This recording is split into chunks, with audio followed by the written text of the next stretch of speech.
It's Muppeturgy with a very special episode about the Bruce Forsyth episode of The Muppet Show. Welcome back, everyone. Did you miss me? I'm happy to be back with you. Thank you, everyone, for holding down the fort without me. I am David Levy. Here with me today are Christy Bauer, Adam Grossworth, and Michal Richardson. We are here to talk about Season 1, Episode 13 of The Muppet Show, starring Bruce Forsyth.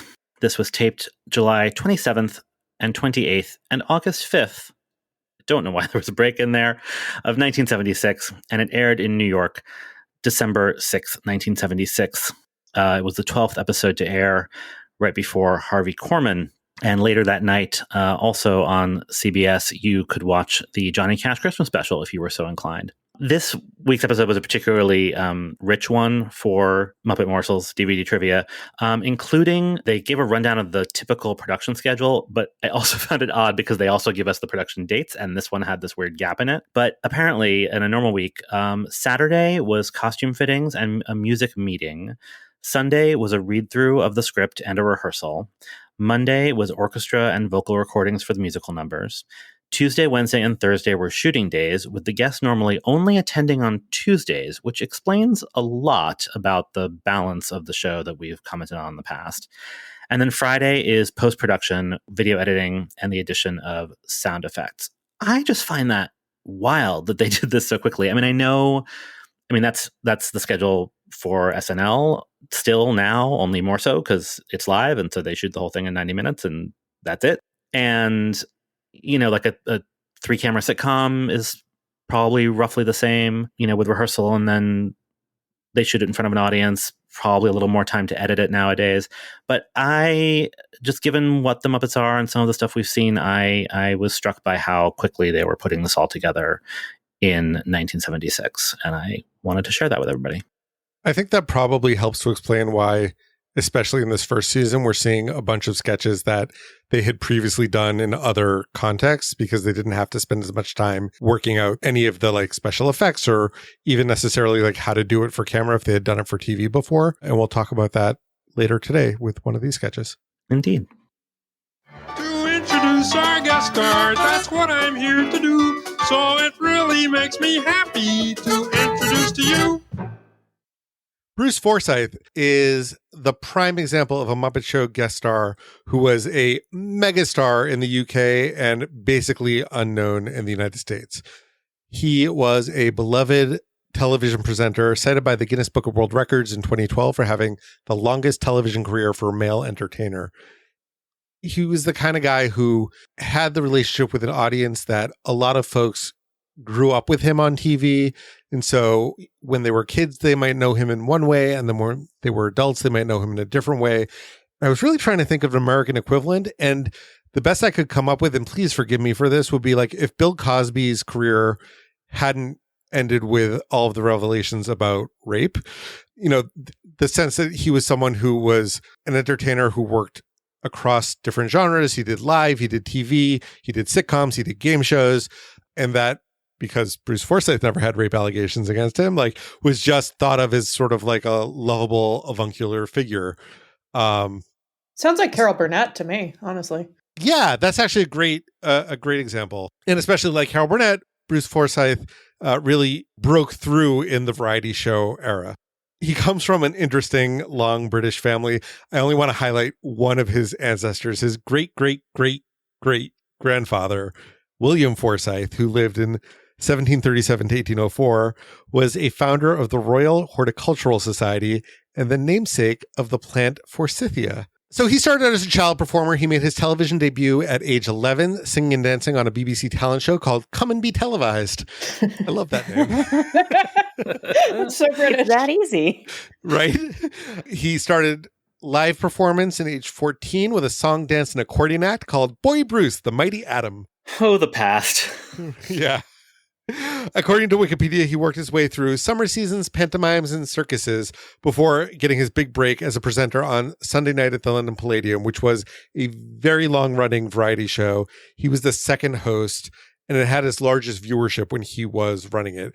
And he was so popular, he was the host. He left the show for a couple years, and then he ended up coming back for a few more years. And it was a mix of a few different kinds of segments, including celebrity guest stars, but also there was a built-in game show segment called Beat the Clock, which I think was borrowed from the American show of the same name, which ended up laying the foundation for the sort of end phase of his career because he became a really prolific and beloved game show presenter. Before that, though, he did some stage work, including the starring role in the original Lennon production of Little Me.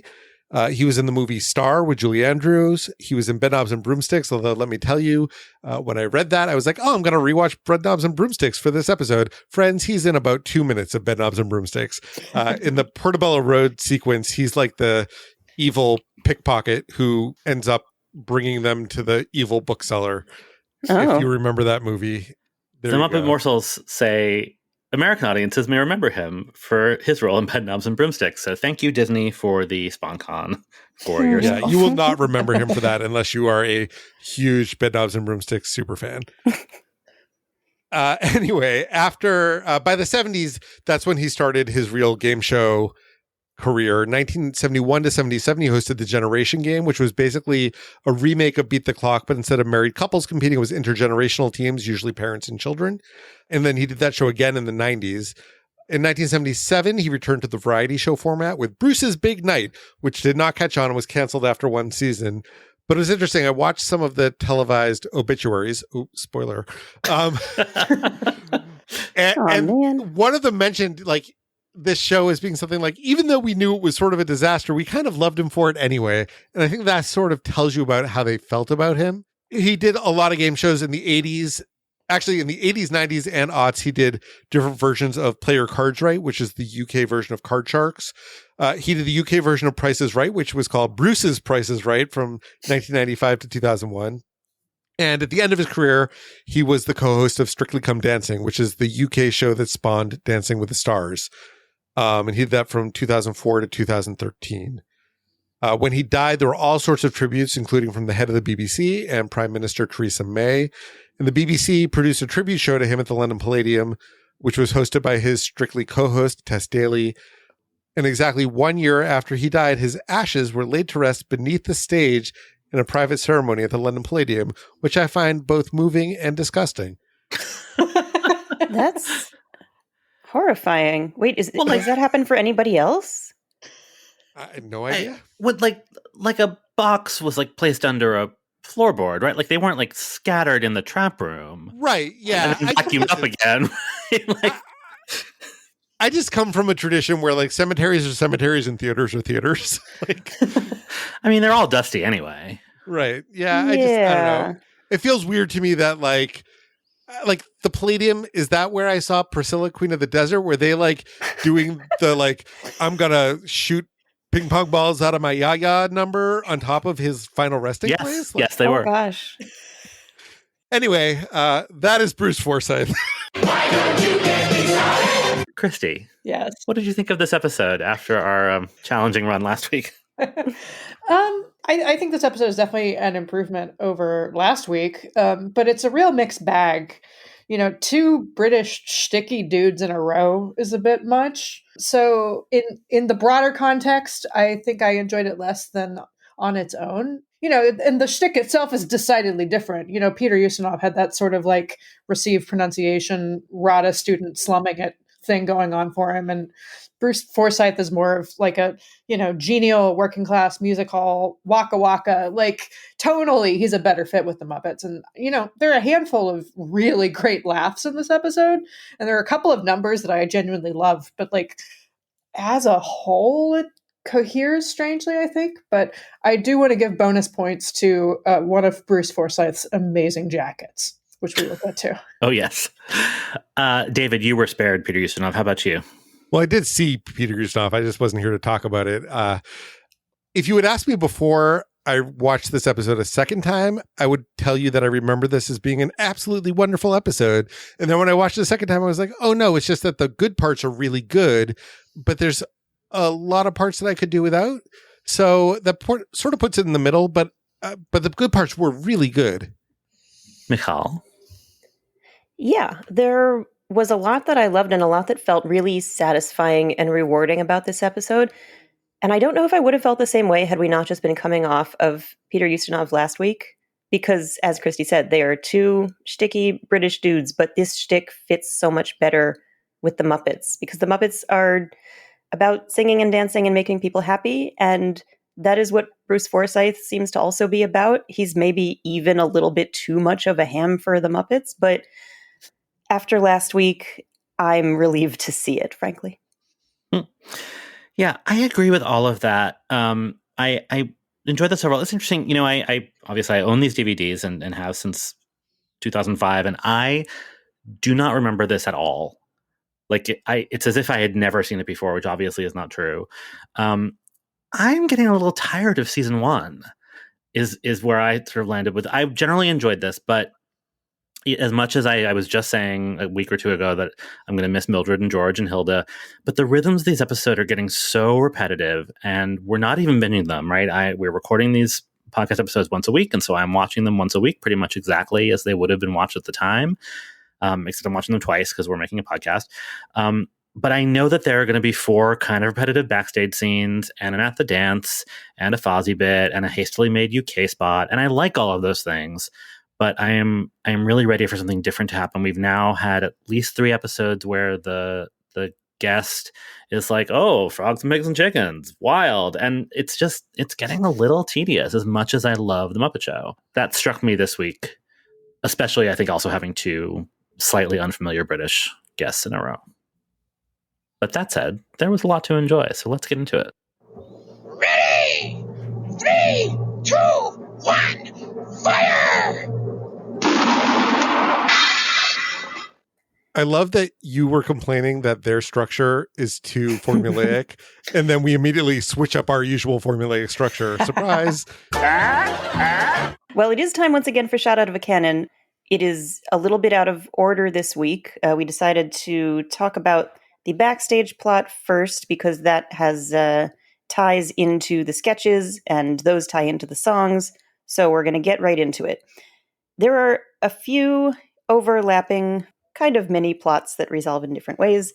We've got kind of a little B plot where Cynthia Adler, in her second and final appearance on The Muppet Show, is performing a duck who's working very hard on her punchline. Oh, Kermit! Yeah?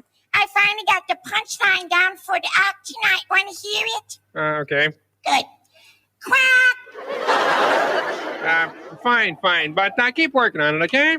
Oh, sure, Toad. Thanks a lot. Put me down like everybody else. Yeah, that's right. Put me down. Bitter duck. Yeah, the duck is like a secondary guest star. She's featured all throughout the episode. She's nagging Kermit backstage, and we're going to see in the talk spot that Bruce Forsyth barters to rent her. We'll figure out later what that's about. We'll get into it.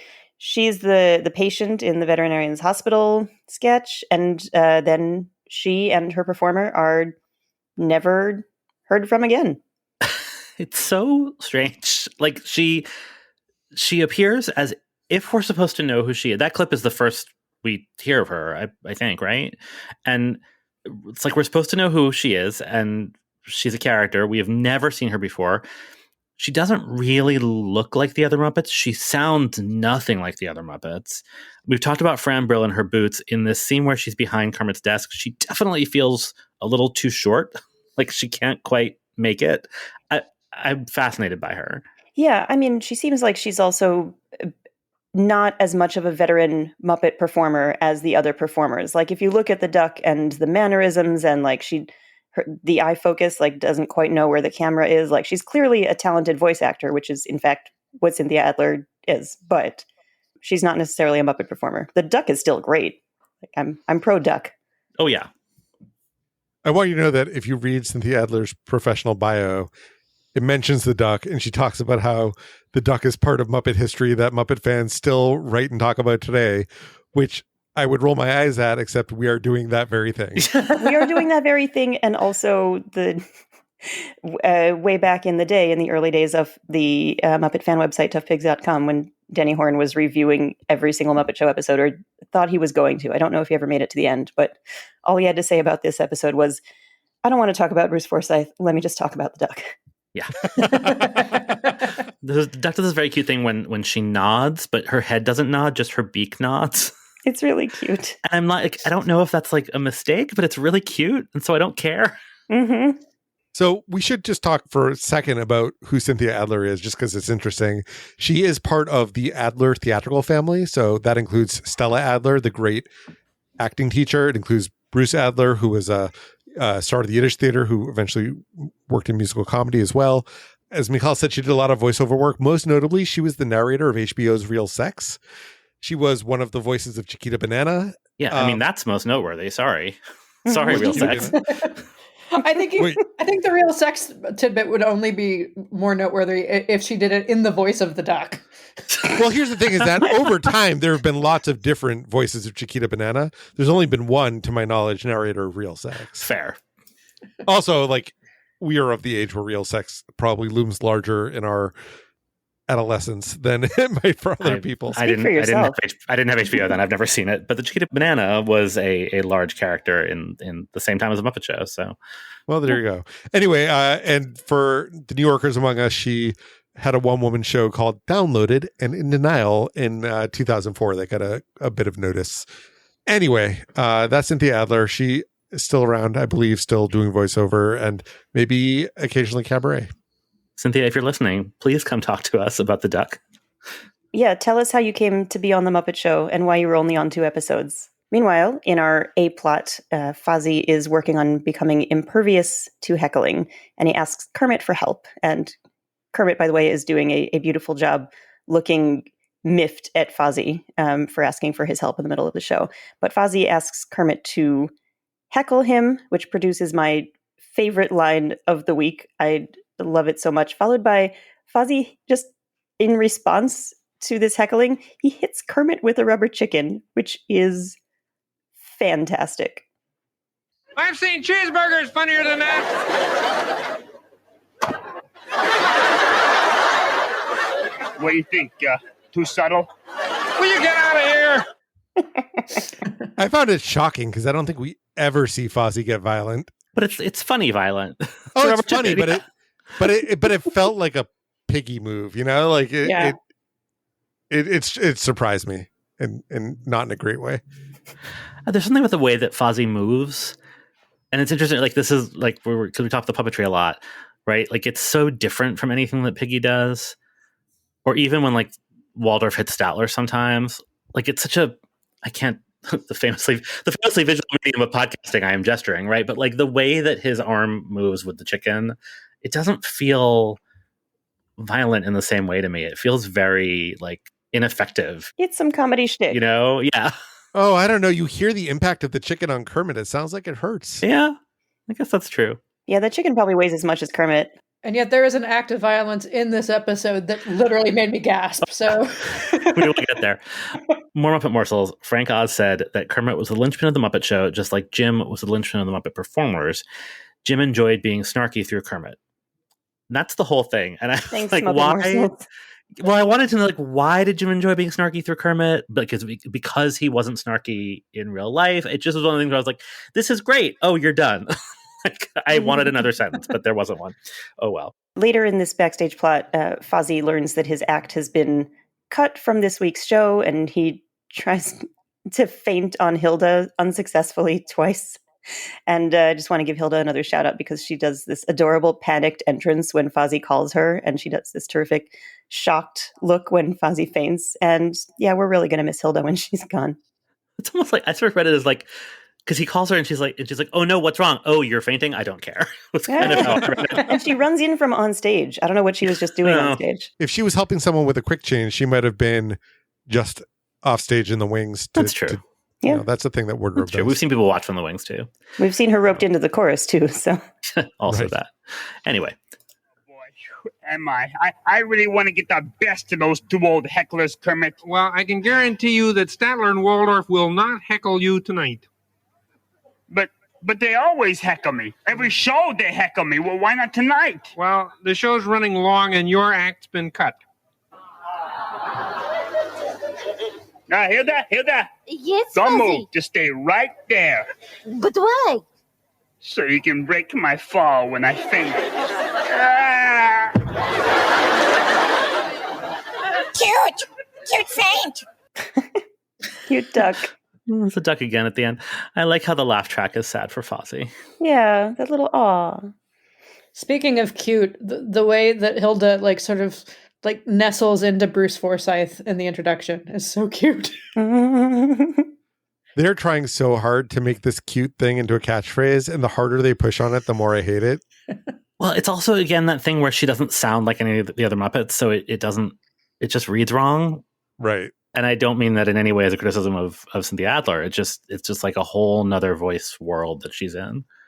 The more maybe overarching and more subtle subplot here is that Bruce Forsyth is a whole variety show on his own and doesn't really need the Muppets' help. He sings and he dances and he tells jokes and he plays the piano and he hosts variety shows.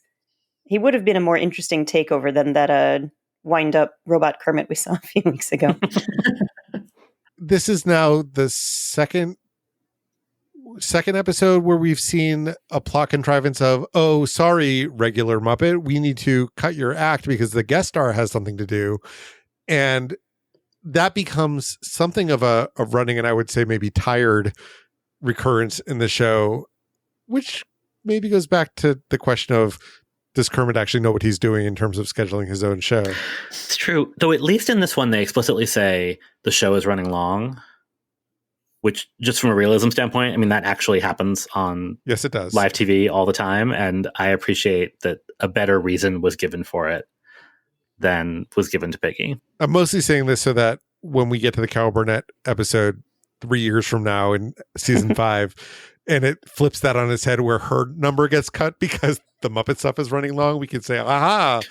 The tables have turned, guest stars.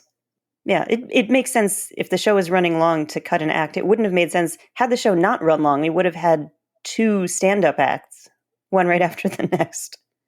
And that's too many comedians. This is a show that gave us 2 Electric Mayhem numbers in one episode, so I don't think 2 different stand-up comedians is outside the realm of possibility for them. And you're never going to forgive them. I think there's something going on in the musical numbers in this episode that is very similar to the Electric Mayhem thing, but we'll get there too.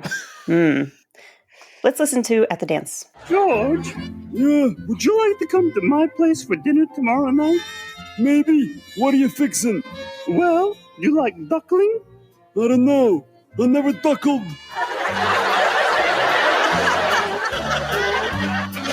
Do you know what happened in 1776? No, baby, but there's a great party in 1342. I'm really into American history. Oh? You know, Washington, Jefferson, Revere. Oh, you like Franklin? Well, I don't know. I've never frankled. I think this is what they call a running gag. They're really trying to make that Kipling joke happen. I love it. I don't know why. It just gets me every time. So when I watched this the first time, as often happens with these puns, I did not understand the word that Mildred was saying, and I heard it as buckling, so I Googled it, and I learned that hot smoked herring is called buckling, served either hot or cold. And that can be your goal I pointed that out to Adam, and he's like, what are you talking about? It's duckling. And I was like, oh. It is weird that they're talking about eating duck in this particular episode. What you also didn't hear was that Miss Kitty puppet in Jim Henson's voice asking if he could light up, and his dance partner said sure, and then the lights go down and the wig that he's wearing lights up with Christmas lights, and that's pretty cool. Talking about the laugh track in this episode, the make-believe audience goes fucking nuts for that gag. I don't know, the real one in my house did too.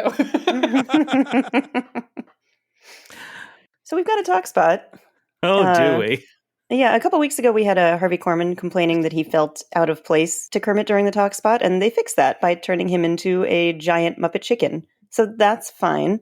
And here we also fix it, kind of, maybe not.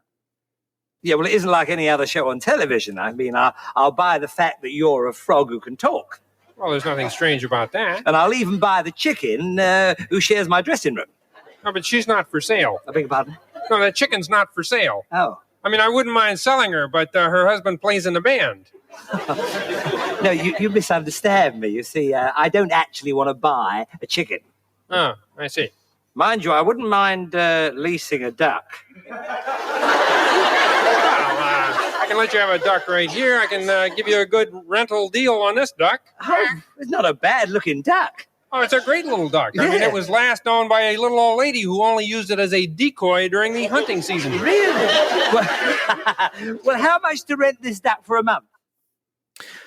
He's gonna fuck that duck, you guys. He looks at the camera and like does a eyebrow waggle thing too. I made a gif of it. It'll be in the show notes. How much to lease a duck? Here's the thing. If the duck was used as a decoy, that implies that they know that this duck is not a real duck, right? Or that there's some distinction between a Muppet duck and a actual. Well, or just the duck was only used as bait for other ducks. The duck is a virgin. I guess you wouldn't use a live duck as a decoy. That's not what a decoy is. It's not. Unless it plays dead and looks like a stuffed duck. So it's playing the role of a decoy, but as an actual duck. It's an acting role. Yeah. But just because my mind had already gone to the dirty place, then when Kermit was like only used as, like, it didn't matter what he said next. I was like, right. Oh, it's all awful after that. I mean, also in the chronology of the episode, this happens after his flirtatious dance with the bird, right? Yes. Yeah, and after we've met the duck backstage. Like, the duck is fully a character to us already. Right. So we'll talk more about Bruce and birds when we get to the song section. Well, to me, there's nothing funny about chickens. But later he will sing a romantic song with Miss Piggy. But here he's exchanging various animals, including a naked pig puppet, for the rental of this duck. And Miss Piggy gets offended. And they get into a bit of fisticuffs, or maybe it's snouts-to-cuffs. 2 pigs for one lousy duck? This is an outrage to all porkdom. I really missed Miss Piggy. I was only joking. I wasn't having a go at you. Yeah, well, have a go at this. No!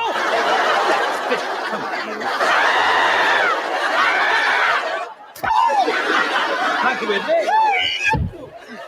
That Miss Piggy takes umbrage at the slightest annoyance. Oh, I usually take aspirin. Maybe I'll try some umbrage. Taking umbrage is the appropriate reaction, because what Bruce Forsyth did was, after Miss Piggy hit him, which is at this point a normal thing to do if you're a guest star on The Muppet Show, maybe you should be expecting to get punched by Miss Piggy or karate chopped by Miss Piggy, but then he sticks his fingers into her snout. Yeah, sticks his fingers into her snout, like slams it down with his other hand, and it makes this like thwomp noise, and oh my god, I grasp my face every time I see it. Well, there's a gif of that in the show notes too, if you want to watch it again and again. If you want to watch him break Miss Piggy's nose over and over again. Eesh. I don't know what else to say about that. Should we talk about Vet's Hospital? Let's do it. Let's move on. Right. It's much less upsetting. This is also a little bit out of order, but we're going to have a smooth blend and a nice segue into the next segment. So we've got the duck here as a patient, or is it a chicken? Well, what have we here? Another sick chicken? I'm not a chicken, I'm a duck. Shall we prepare for surgery on the chicken? Duck! Oh! And every time she yells duck, they all do this adorable little yelp and kind of jump up a couple inches into the air so that Rolf's ears fly up, and then they all duck behind the operating table. And it happens several times, and it is equally delightful every time. We were saying earlier that if you watch the duck, you can tell that Cynthia Adler is not a veteran Muppet performer, but you will be pleased to note that the duck absolutely nails her big punchline. Tune in next week when you will hear Dr. Bob say to his patient, Well, what kind of doctor do you think I am? Quack! I should know better than to ask a chicken. Perfect. I do love that it's the actual punchline that she said in the first scene that she was practicing. Yeah, she's been working on it. And she got it. Okay, so Fozzie's act has been cut because we've already got a guy who tells jokes. It's our guest star, Mr. Bruce Forsyth, who's telling some jokes about American and British television, and all of it is very of its time, and it's fine. He does a joke about Kojak, talks about people sticking their fingers in his nose because they want to use his head as a bowling ball. And I don't know what Bruce Forsyth's deal is with ducks or with people sticking fingers in people's noses. It's a lot. Good stuff. Yeah, I've heard better. I'm sure you have, sir. In fact, at your age, you're lucky you can hear at all. Only kidding. You've probably got a great sense of humor. In fact, I know you have. I saw your wife outside. Oh, he's burying me. Fozzie, he doesn't say hoo-ha, but in my mind and my heart, he does. He just kind of wanders on stage. And Bruce Forsyth just kindly interrupts his own act to give Fozzie some tips on dealing with hecklers. And it takes a little work before Fozzie gets there, but then he gets there. We surrender! No more. You did it, Fozzie. I did it, Bruce! I did it! Oh, I did it! Bruce! Oh, this is the happiest moment of my life. Oh, just learning from a pro like you. Working side by side with one of the greats. You even learned how to cue the big musical finish to the comedy spot. You did? Yeah? All right. Oh, we ain't got a barrel of money. Maybe we're ragged and funny, but we travel along, singing a song. Thank you, Mr. Forsyth. It's my pleasure, Mr. Bear. Hey, we travel along, singing a song, side by side. I like the ears. Keep the ears. It's very cute.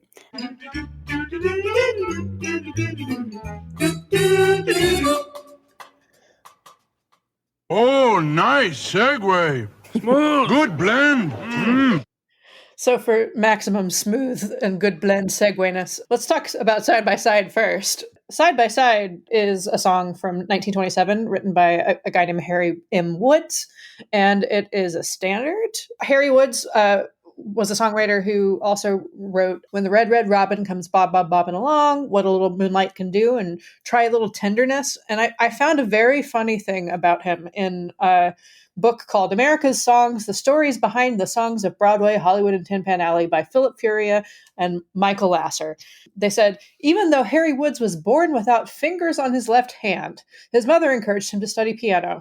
After Harvard, he was a gentleman farmer until he began writing songs, but he did not write full-time until the success of When the Red, Red Robin Comes Bob, Bob, Bobbing Along in 1926.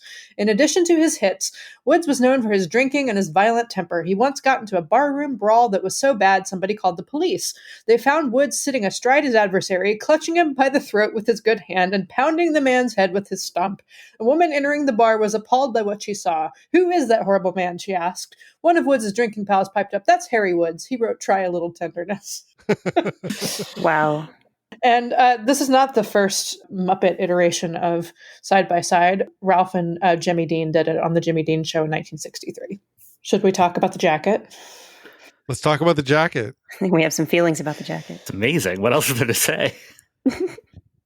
So yeah, Bruce Forsyth is wearing an amazing jacket in this entire sequence. It's like a velvet patchwork situation, but it's like, you know, real flary and fitted and very 70s. And oh my gosh, I want it.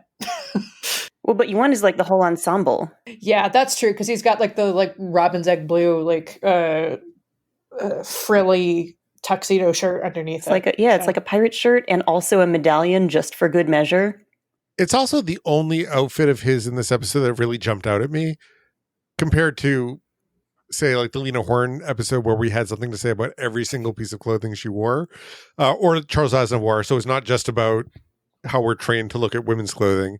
I don't know that I could tell you a single other thing he wore in this episode, but Bruce's crushed velvet blue patchwork jacket is seared in my brain. The only other observation I made about his wardrobe was in one of the later numbers, he's wearing a suit that contrasts red and pink, which is not a combination that you see very often. So our actual first number in the episode is a performance by the Smurfs. The Smurfs?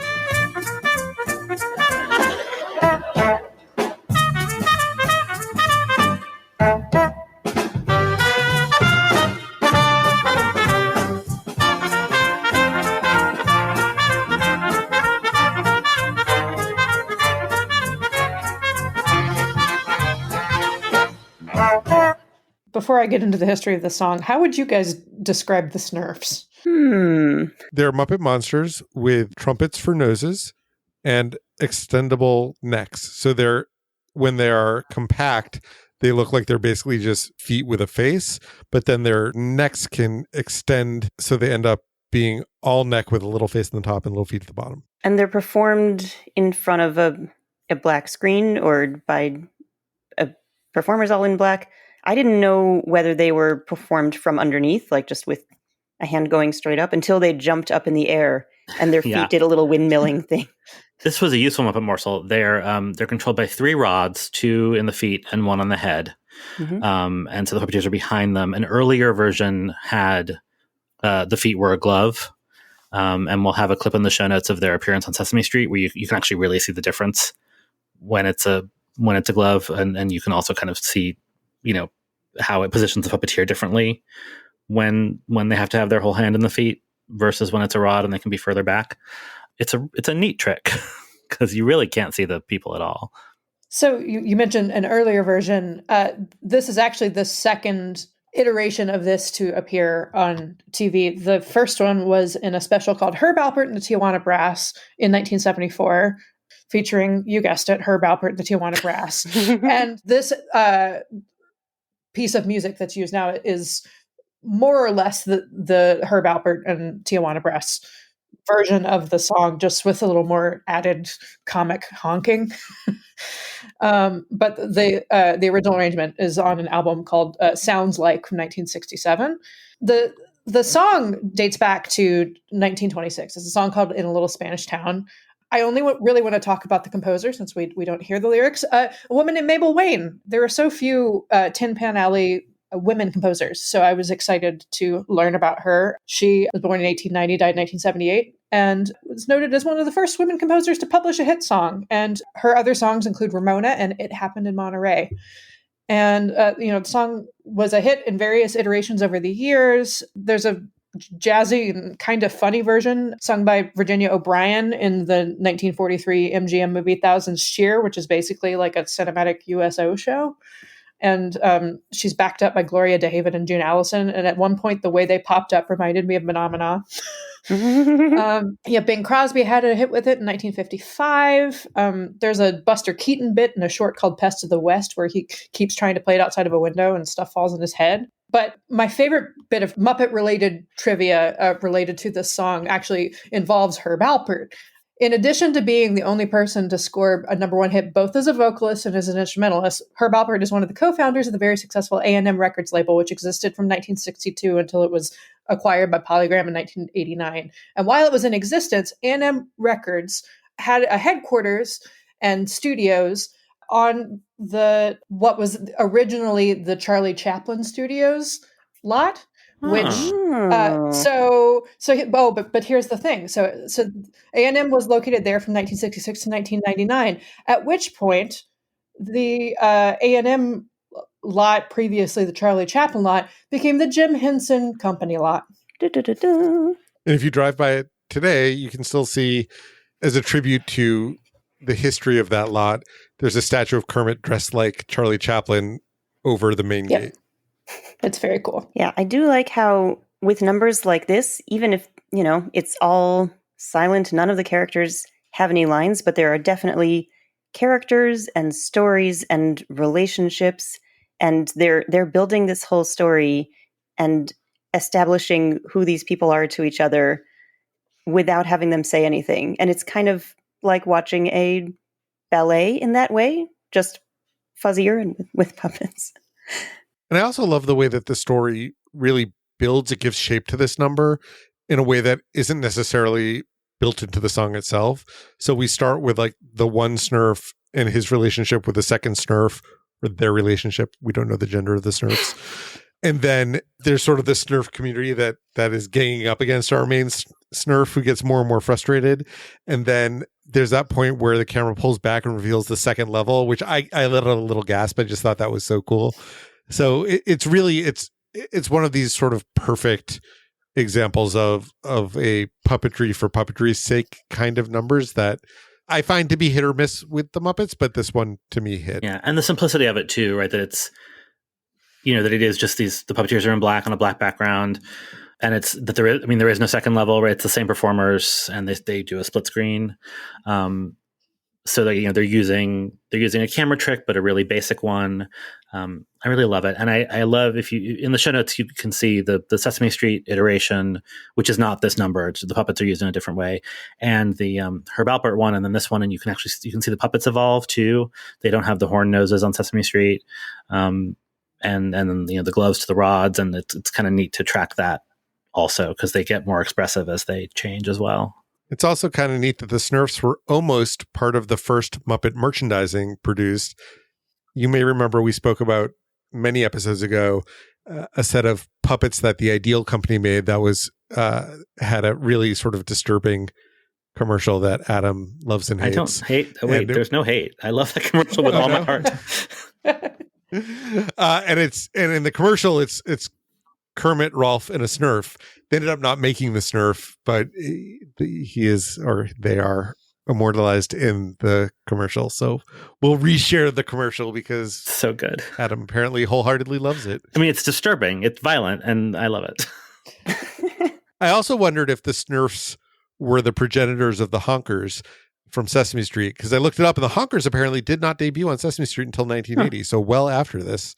But they are designed by totally different Muppet designers, so it is possible that they were inspired, but there's not a direct connection that I can find. So our next number is performed by our all-around magical entertainer, song and dance man, Bruce Forsyth. If she'll just appear, we'll take this big bird. I must stop taking those pills. It'll go away in a minute. Whatever it is, it's a real one. I hope it's not a female. That's all you can think Yikes. about. I don't get, why does he not want it to be a female? Because he doesn't want it to rape him. But isn't it already flirting with him? So is he hoping it's a male? I don't know. I was confused too until later when it gets more aggressive and he's like, oh, it is a female. And then I decided that that's what was happening, was he was concerned for his sexual safety, I guess. I don't know. We should probably explain what's happening. Oh, yeah, I guess. Can you? Is it possible? There's a bird on stage with him. A very, very large bird. Yeah, it's called the Gawky Bird, as its official Muppet name. And this is also against a black stage. And the first time I watched, I wrote down, oh my God, I'm in chroma key hell. Because just as much as I enjoyed the Smurfs, it's a lot. It's a lot. He's in white in this, Bruce is. And so he's really floating. And there's this neon green gazebo that gave me like Main Street Electrical Parade vibes. I feel like we're in a dark ride. I'm okay with it. This may look different depending on what screen you watched on, because for me, and I watched this episode twice, but I think once I watched it on my computer and once on my iPad, I felt like I could see very clearly the puppeteers working the birds, so it did not trip me out. Oh, interesting, because I watched on the DVD on my TV and then on Disney Plus on my computer, and I couldn't. So I had a question for you guys, if you know, but also for our listeners, though. If you could see the puppeteer, that actually maybe answers my question. So it is not actually chroma key, as far as I know. This is just the puppeteer is wearing black on a black background. And in my experience with this live, many, many years ago, I worked on a show on Broadway that used this effect, and the tech for these scenes were just interminable. And much more recently, the seminal Broadway show Ghost the Musical it used some similar effect. You actually you can't really light it from the front, right? You have to kind of make a curtain of light from the sides and the top and maybe the bottom that the puppets are in and the puppeteers stand behind, so that they are not in the light. And it's very tricky to get right so that you can't see the puppeteers. And what I really noticed about both the Smurfs, but especially this, was how bright it seemed. And I know that TV lighting is not the same as stage lighting, but then especially you do an HD transfer and put it on a big TV, I was struck by how invisible the puppeteer suit. I could see the rod between the head and the body very clearly, but I couldn't see the human really at all. And so I was curious if anybody out there knows how they achieve that. I mean, now it would be green screen. Right now, you'd put the puppeteer in a green suit and just make him disappear with a computer. But I was distracted by that, which maybe was helpful because of the way I didn't really enjoy the number. So, speaking of the number, we should probably talk about the song itself. We probably should. Though it's from a pretty famous source, so we don't have to say too much. It's All I Need Is the Girl, which is a song from the musical Gypsy, music by Julie Stein, lyrics by Stephen Sondheim from 1959. It has been recorded by noted Joe Raposo stan Frank Sinatra on an album called Francis A. and Edward K., recorded with Duke Ellington in his band. And interestingly, on that album, this track follows Sunny from a few episodes ago. Hey. And it's also been recorded by future Muppet Show guest star Carol Burnett. And there are... That's our third Carol Burnett reference of the episode. Oh, man. Bring them on. Nothing but love for my president. And there are alternate gender swappable lyrics for it. It's not the same when it's not sung by a twink. It's also not the same when he sings the entire song flat. Yeah, I found this interminable up to the point when the gawky bird got with the program and started dancing with him, and then I found it charming. It's true. And I mean, we should talk, we talked about the lighting. We should talk about the actual puppetry. I would have sworn that the birds were two puppeteers, but the Muppet Morsels told me that they are not. It's one performer with his feet on attached to the bird's feet, and then a very long rod attached to the head. And that's just impressive. I mean, I'm sure the bird is quite light, but it still seems very unwieldy and I mean, and gawky. Hence, hence the name. But it's still pretty cool. The peckiness of the gawky bird reminds me of the emu and the Liberty Mutual commercials that seem to be on everywhere. Yeah, on every device and every service. Yeah, right. Apparently, this number was originally created for the live Muppet musical review that was created for Lincoln Center that never actually happened, which is the same show that the Gazelle number from the Juliet Prowse episode was created for. And it was notable to me that this number, for all of its shortcomings, transferred to television much more successfully than the Juliet Prowse number did, because now, we're 12, 13 episodes in, they seem to have a better sense of how to do dance for the screen. They let the camera move. They're not boxed in by the frame of the television in the way that they were with the Juliet Prowse Gazelle number. So just on that technical level, it felt like we've really seen, not even halfway through this season, that they've been learning by doing, and it's benefiting. And the deeper into this, the better the episodes are getting because of that. All right, shall we onward? I don't want to. I know what's next. Hey, Adam, your friends are here. Many, many years ago when I was 23, I was married to a widow who was pretty as could be. This widow had a grown-up daughter who had hair of red. My father fell in love with her and soon they two were wed. This made my dad my son-in-law and changed my very life. For my daughter was my mother, 'cause she was my father's wife. To complicate the matter, even though it brought me joy, I soon became the father of a bouncing baby boy. My little baby then became a brother-in-law to Dad, and so became my uncle, though it made me very sad. For if he was my uncle, then that also made him brother of the widow's grown-up daughter, who of course was my stepmother. Oh, I'm my own grandpa. I'm my own grandpa. It sounds funny, I know, but it really is so. Oh, I'm my own grandpa. I'm uncomfortable. And I just, before we get into it, they say "sing it, Pa," and Jim Henson calls it out, and none of the Muppets are moving their mouth at that point. So I don't know whose Pa is being told to sing. Somebody off screen. The real pause, the friends we made along the way. And the real grandpa is somewhere on this diagram. Yes, so this is "I'm My Own Grandpa," which is a novelty country song written by Dwight Latham and Mo Jaffe. This is our second Mo Jaffe song. The first one was "I Never Harmed an Onion" in the Ruth Buzzy episode. So this was originally performed by a country comedy duo named Lonzo and Oscar in 1947. And Wikipedia describes this in a very funny way. It says it's about a man who, through an unlikely but legal combination of marriages, becomes stepfather to his own stepmother. That is, tacitly dropping the step modifiers, he becomes his own grandfather. Well said, Wikipedia. Yeah. And interestingly, Lonzo and Oscar, who originated the song, were staples of the Grand Ole Opry and sort of changed personnel over the years. The same Oscar stuck around, but there was a revolving door of Lonzos. And the last Lonzo, before Oscar died, was a guy named Billy Henson. And I couldn't ascertain if he was any relation, but I'd already done enough thinking about the strange ways in which people can be related just by listening to the song, so I didn't dig too deep.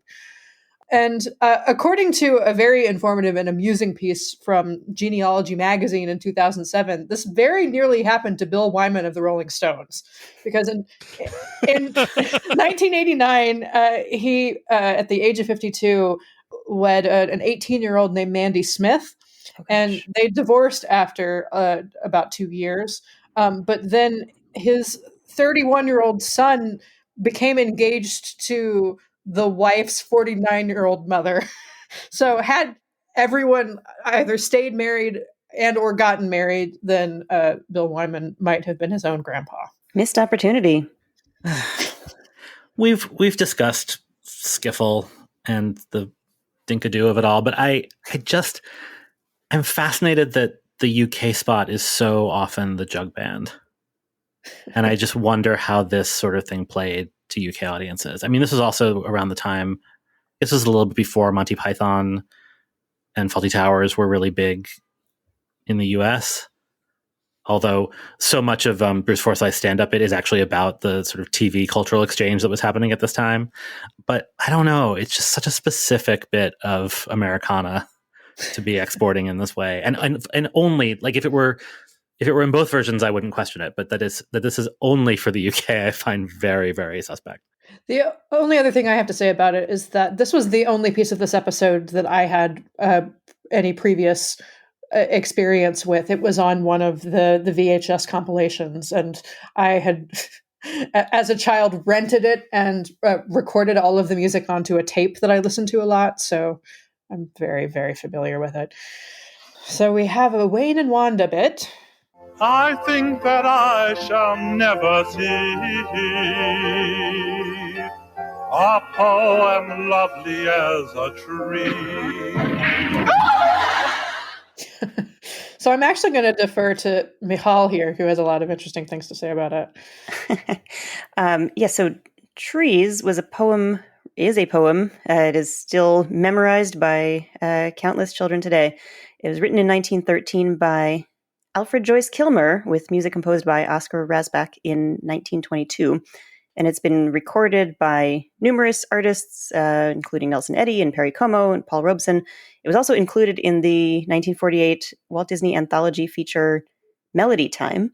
I would be remiss if I did not pay at least a brief homage to Sergeant Alfred Joyce Kilmer, who wrote the poem Trees, and it was also the unofficial mascot of my college literary debating society, the Philolexine Society, which celebrates him every year with the annual Alfred Joyce Kilmer Memorial Bad Poetry Contest, which yours truly has only won once with the best worst poem of the evening, but I've been runner-up several times with the second best worst poem of the evening.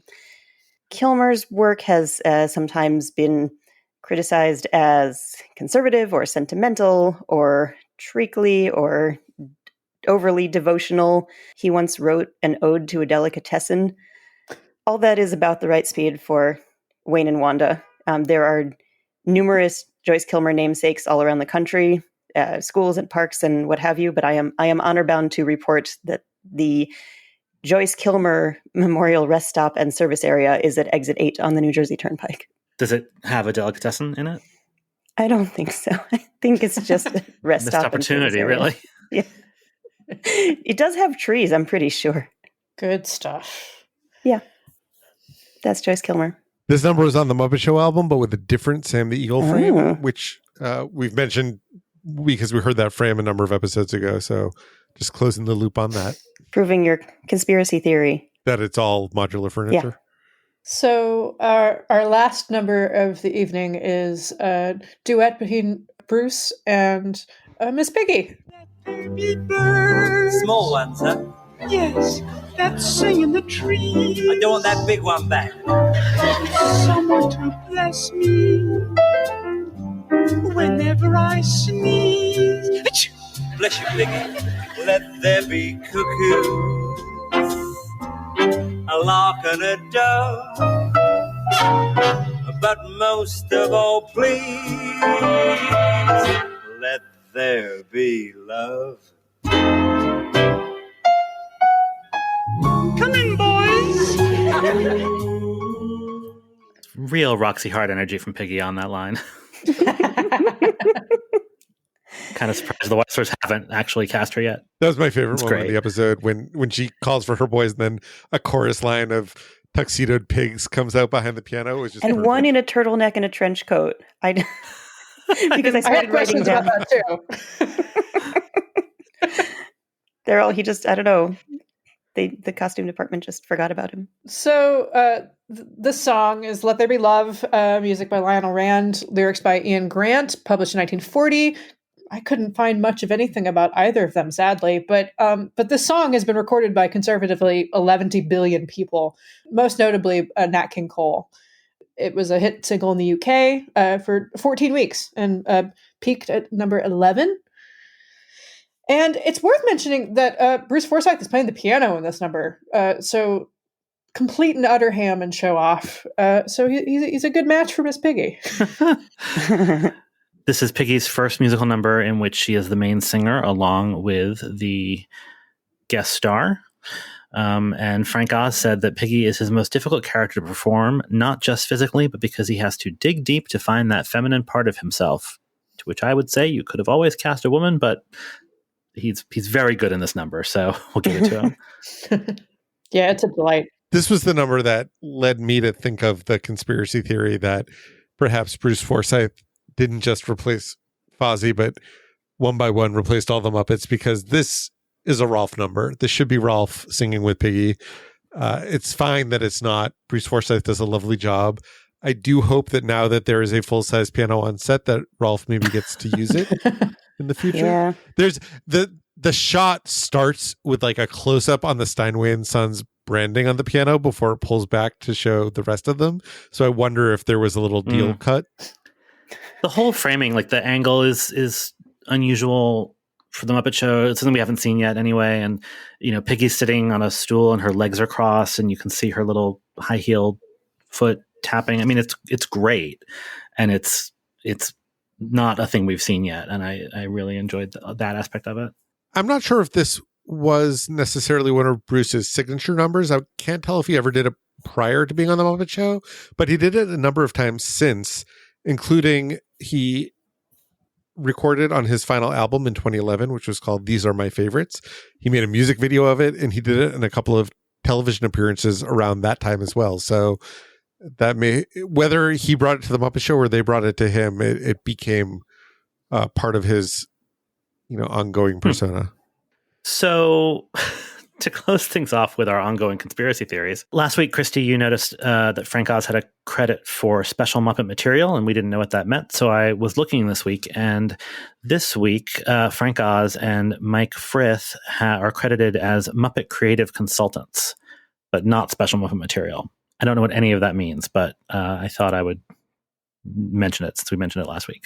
Any Michael Frith fans out there might want to check out the Tough Pigs podcast, Moving Right Along, where they have an interview with Michael Frith about the origins of the Muppet babies that we see in The Muppets Take Manhattan.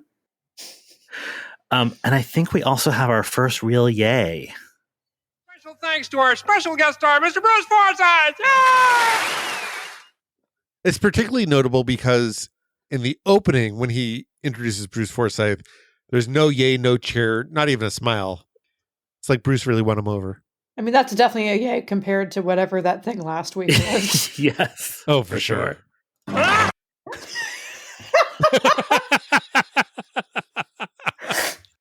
also this really strange moment in the closing where, everything's wrapping up, the credits are starting to roll, and Kermit, does his little arm wavy thing. And like Bruce Forsyth makes fun of him and waves his arms, and then Kermit gets self-conscious. Really cute, and it feels improvised on Jim Henson's part, and it's really cute, and it's a really great bit of puppetry, and I made a gif of it, and you should go look at it. But it's also like a little mean on Bruce Forsyth's part if it is improvised. But it's also one of those things where like I love how much the Muppet performers, if I'm assuming that it was improv, like I love how much they're paying attention, and how much it makes the Muppets feel alive. Like you just really believe that Kermit himself has seen this thing happen and is reacting to it, and it made me happy, but also a little sad. I don't think he was making fun of Kermit. I think he was emulating Kermit. True, but the result is to make Kermit like sort of stop waving his arms and look at his arms like, oh, do I do that? Do I look weird? So either way, it made Kermit feel bad, and I don't like that. I think if you watch any of the various like talk show appearances where Jim sort of does more demonstration-y stuff, it becomes clear how like quick and reactive he was with the Muppets. Like we mentioned the 1974 What's My Line appearance last week, and it's great because at the end of the episode you see Jim and Kermit interacting with the panel just off the cuff. Yeah. There's when Being Elmo came out, I went to a screening at the Museum of Television and Radio, and they did a panel afterwards. And there was this moment where Kevin Clash broke and couldn't stop laughing, and Elmo turned and looked at him as if to say, "Are you going to be okay?" And like you can see his arm, right? Like you're an adult in a room with people, and you understand that Elmo is a puppet on the arm of Kevin Clash, and it looked so 100% like Elmo was his own person under his own control. So yeah, I mean they were all really adept at it. But it was fun to watch. I actually have a video that I can put in the show notes. Now I've seen everything. Good. Can we leave? Thanks for listening to this episode of Muppeturgy. Join us next week for our discussion of the Sandy Duncan episode, when we will be joined by David Buchema. You can find us on Twitter, Instagram, and Facebook at Muppeturgy, or on the web at Muppeturgy.com. If you like what we're doing, please spread the word and offer a rating or review wherever you get your podcasts. Our theme music was composed and performed by Christy Bauer. Our show logo was created by Todd Bryan Backus, and this episode was edited by me, David Levy. Again, I don't know why I was so taken with the DVD this episode, but Dave Goelz did not like performing two puppets at once and at the dance because his nose would always itch. I feel like that would be a problem all the time. With performing just one puppet, you mean? Well, yeah, certainly like a live hand puppet. Yeah, I mean, when Dave Goelz is performing Gonzo, he can just drop the arm rods and scratch his nose. Right. But I guess I can't think of Dave Goelz characters who have live hands, but I guess, some of them must. Bunsen was live hands, I think. Yeah. So can't scratch so his nose. Now I'm going to watch for Bunsen like scratching his crotch, which means that Dave Goelz is actually scratching his nose. That's what that means. Don't Google it.